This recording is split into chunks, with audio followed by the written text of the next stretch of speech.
जुबिन गार्गक ले राजनीति नकरिब। जुबिन जी का इस्तेमाल राजनीतिक इस्तेमाल नहीं करना चाहते। जुबिन गार्गर कण्ठ आत्मार कण्ठ आसिल। असम की आत्मा की आवाज थी। पुहाई जुबिन क्षेत्रत उपस्थित हलगৈ प्रियंका गांधी।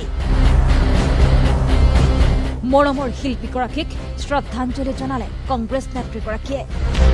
जुबिन गार्गर मृत्युर पाছত অসমত শিল্পীগৰাকীৰ প্ৰতি সকলোৱে প্ৰদৰ্শন কৰা মৰমৰ কথাও কলে प्रियंका गांधीয়ে। पूरे देश ने देखा कि असम के एक एक वासी, एक एक नागरिक, एक एक महिला, पुरुष, भाई बहन, बेटा बेटी, एक एक माँ, एक एक पिता की आंखों में आंसू है। सबने देखा।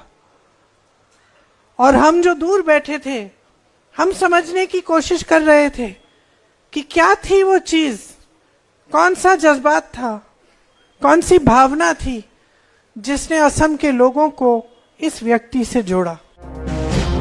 অসমলৈ নৰেন্দ্ৰ মোদী আহিল, অমিত শ্বাহ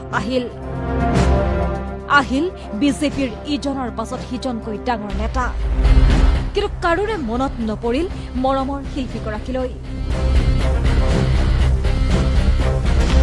প্ৰথমে ৰাহুল গান্ধী আৰু এইবাৰ প্ৰিয়ংকা গান্ধী উপস্থিত হলগৈ জুবিন ক্ষেত্ৰত। আৰু এয়া আজিৰ জুবিন ক্ষেত্ৰৰ পৰিৱেশ। অসমৰ মানুহৰ অন্তৰৰ সৈতে আছিল জুবিন গাৰ্গৰ সংযোগ। জুবিন গাৰ্গ ৰাজনীতিৰ সৈতে নাছিল, কিন্তু মানুহৰ মনৰ কথা জানিছিল জুবিন গাৰ্গে।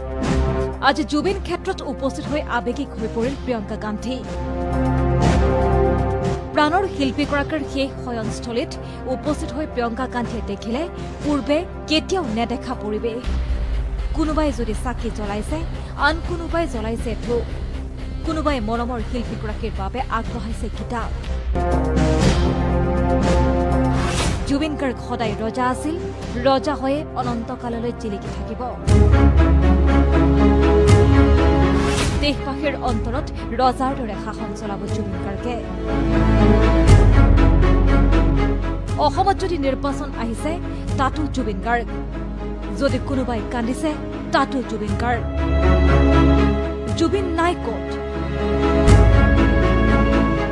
মাঘৰ মেজিৰ পৰা গুৰুজনাৰ জন্মস্থানলৈকে সকলোতে অদ্বিতীয় হৈ বাজি ৰব জুবিন গাৰ্গৰ কণ্ঠৰ গীত।